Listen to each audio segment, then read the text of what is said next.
हाणे हिन प्रॉब्लम में ॾिसो, हिन प्रॉब्लम में लिखियल आहे Aamir planted 425 plants of tomatoes after some days 25 plants died, what fraction of plants died. हाणे इते ॾिसो असांखे होल क्वांटिटी मिलियल आहे, ठीकु आहे, होल क्वांटिटी मिलियल आहे ऐं कुछ प्लांट्स जेके चयो त 25 प्लांट्स जेके आहिनि उहे सड़ी विया, मरी विया, ठीकु आहे। त माना जेके प्लांट सड़ी विया उहे बि असांखे हिकु नंबर फॉर्म में ॾिना विया आहिनि, हिकु नेचुरल नंबर या होल नंबर फॉर्म में असांखे ॾिना विया आहिनि, जेको पोइ हिते मां हिसाब सम्झाया उन में फ्रैक्शनल फॉर्म में हुयो। ॾिसो 1/4 फ्रैक्शनल फॉर्म में हुयो, 1/14 फ्रैक्शनल फॉर्म में आहे, 3/7 जेको आहे उहो बि फ्रैक्शनल फॉर्म में आहे।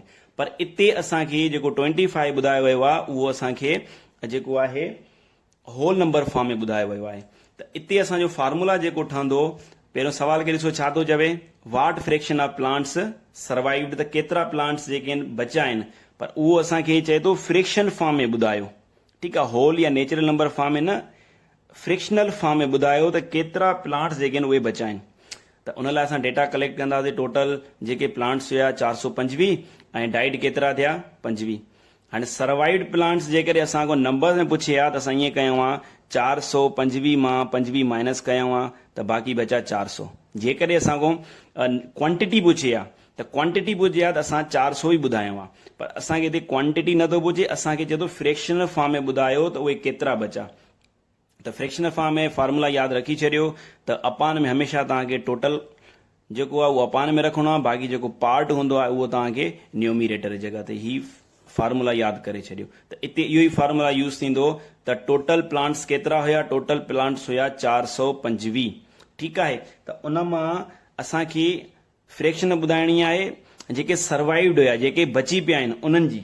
त फ्रैक्शन ऑफ सर्वाइव्ड प्लांट्स थींदी, सर्वाइव्ड केतिरा बची केतिरा पिया आहिनि 400, त मथे ईंदा 400। त अहिड़े तरीक़े सां 25 जो टेबल 400 ते केतिरा था वेंदो, 25 जो टेबल 400 ते वेंदो 16 दफ़ा ऐं 425 ते वेंदो 17 दफ़ा। त अहिड़े तरीक़े सां 16/17 जेका आहे इहा फ्रैक्शन आहे जेके प्लांट सर्वाइव आहिनि। ऐं जेकॾहिं असांखे डाइड प्लांट्स जी फ्रैक्शन फाइंड करणी पई आहे त उहा असां ईअं फाइंड कयूं हा, फॉर एग्ज़ाम्पल केतिरा प्लांट डाइड थिया आहिनि 25, त असां 25 रखूं हा, मथे टोटल जेके आहिनि उहे अपान में 425 हुजे हा अपान में, त हे डाइड प्लांट्स जी फ्रैक्शन आहे, ठीकु आहे। 25 टेबल 25 हिकु दफ़ो वियो ऐं 425 वेंदो 16 दफ़ा, हिकु अपान 17 दफ़ा वेंदो, ठीकु आहे, 1/17। अच्छा, ॿियो MCQ क्वेश्चन ॾिसो त सवाल चए थो there R 320 student in a school, 200 are boys, what fraction of students are girls. त इते बि ॾिसो त जेका टोटल क्वांटिटी आहे उहा नंबर में ॾिनल आहे, ठीकु आहे, ऐं जेके बॉयज़ जो तादाद आहे उहो बि नंबर ॾिनल आहे, ऐं जेको गर्ल्स जो तादाद आहे उहो असांखे फ्रैक्शन ॿुधाइणो आहे, ठीकु आहे। त ॾिसो सभिनी खां पहिरियां डेटा कलेक्ट कयो, टोटल स्टूडेंट्स 320, बॉयज़ केतिरा आहिनि 200।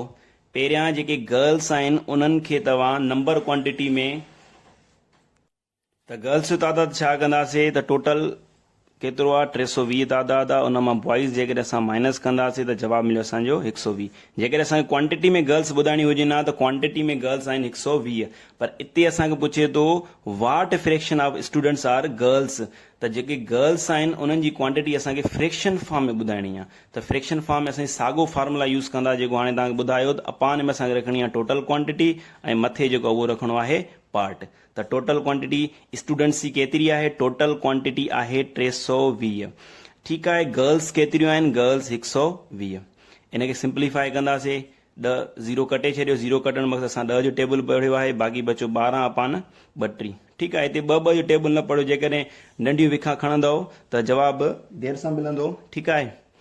उन खां बाद में 12 ते ऐं 32 ते 4 जो टेबल वञे थो, हिन ते 3 दफ़ा वेंदो, हिन ते 8 दफ़ा। त अहिड़े तरीक़े सां 3/8 जेको असांजो राइट आंसर आहे, ठीकु आहे। उन खां बाद नेक्स्ट क्वेश्चन ॾिसो, चवे थो Sahil solved 15 questions out of 25, find the fraction of unsolved question. 15 question solve कया आहिनि, 25 मां अनसॉल्व्ड क्वेश्चन जी असांखे फ्रैक्शन फाइंड करणी आहे।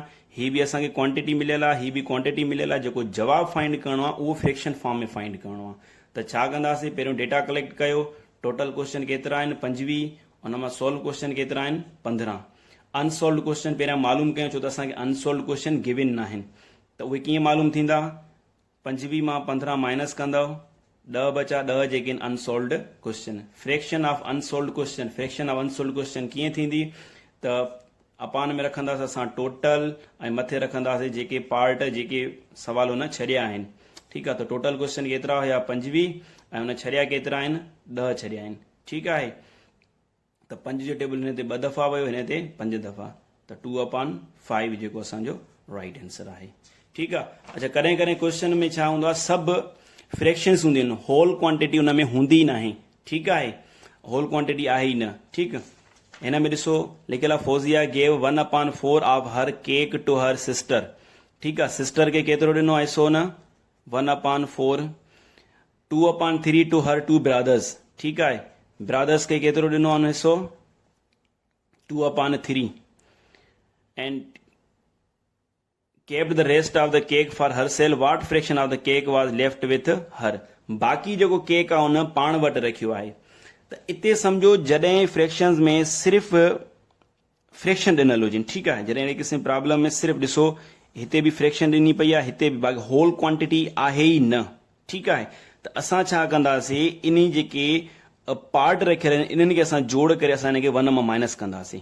ठीकु आहे, 1/4 त टोटल जेको केक हुन ॾिनो आहे, ठीकु आहे, पंहिंजे सिस्टर ऐं ब्रदर खे जेको केक जो पार्ट ॾिनो आहे उहो असां जोड़ कंदासीं। ठीकु आहे, त जोड़ करण लाइ 4 ऐं 3 जी एलसीएम थी वई 12, 3 1 सां मल्टीप्लाई थींदो 3, 4 2 सां मल्टीप्लाई थींदो 8, 11/12। ठीकु आहे, हाणे असां छा कंदासीं, 11/12 खे 1 सां माइनस कंदा, छो त होल क्वांटिटी हूंदी 1 आहे। ठीकु आहे, त अहिड़े क़िस्म प्रॉब्लम में असां जेका क्वांटिटी न पंहिंजे जेको फ्रैक्शन पंहिंजे ब्रदर सिस्टर खे ॾिनी आहे उन खे 1 मां माइनस कंदो। पर जेकॾहिं हिते तव्हां 1 मां माइनस न बि कयो त तव्हांखे हिते जवाबु तव्हांजे साम्हूं पियो आहे। कीअं साम्हूं पियो आहे ॾिसो त हिकु शइ जा घणा हिसा थी विया 12 हिसा, 11 हिसा जेके आहिनि हुन पंहिंजे सिस्टर ऐं ब्रदर खे ॾेई छॾिया। बाक़ी हाणे ॿारनि मां हुन वटि केतिरो हिसो बचो, हुन वटि 1 हिसो बचो, यानी कि 1/12 हिसो जेको आहे हुन वटि बचो आहे। भले 1 मां तव्हां माइनस न कयो, तव्हांखे जवाबु इते ई मिली वेंदो। ठीकु आहे, ॿियो क्वेश्चन ॾिसो त इन में चए थो crowd of people was gathered for cricket match, जंहिंमां 1/8 जेके क्राउड आहे उहे ट्रेन ते आया। ठीकु आहे, ट्रेन ते केतिरा आया 1/8। ठीकु आहे, ऐं 1/4 2/7 आया बस ते। ठीकु आहे, 2/7 आया बस ते, एंड 1/4 जेके आहिनि उहे पंहिंजी गाॾी ते आया। ठीकु आहे, ऑन व्हीकल्स। हाणे ॿुधायो and remaining people came on foot. ठीकु आहे, पंध केतिरा माण्हू आया, find the part of people who came on foot. हाणे इते ॾिसो होल पार्ट इते न आहे ॾिनल। ठीकु आहे, साॻे ई तरीक़े सां असां छा कंदासीं, जेके ट्रेन ते आया आहिनि, जेके बस ते आया आहिनि, या जेके पंहिंजी व्हीकल ते आहिनि, उन्हनि सभिनी खे असां जोड़ कंदासीं। उन्हनि सभिनी खे असां जोड़ करे आख़िर में हिन हिसाब खे असां 1 मां माइनस कंदासीं। ठीकु आहे, त 1/8 प्लस, अच्छा एलसीएम फाइंड थींदी 7 8 ऐं 4 जी एलसीएम थी वेंदी 56, 8 जो टेबल 56 ते वेंदो 7 दफ़ा, 7 सां मल्टीप्लाई थींदो 1 7 7, ऐं 7 जो टेबल हिन ते वेंदो 8 दफ़ा, त 2 8 सां मल्टीप्लाई थींदो 2 8 16, प्लस 4 जो घोड़ो 56 ते वेंदो आहे 14 दफ़ा, त 1 14 सां मल्टीप्लाई थींदो। ठीकु आहे, ऐं 7 ऐं 14 7 ऐं 16 थींदो 23, 23 ऐं 14 थी वियो 37। ठीकु आहे, हिते मां लिखियो 1 मां माइनस कंदासीं, पर हिते तव्हां 1 मां माइनस न बि कयो, छो त जवाबु तव्हांखे मिली वियो आहे।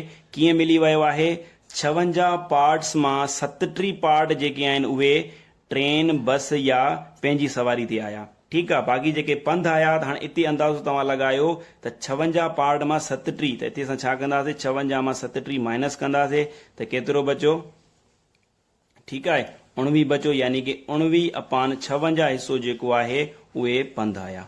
ठीकु आहे, उन खां बाद में ही प्रॉब्लम ॾिसो लिखियल आहे Ejaz gave 2/5 of his money to his daughter.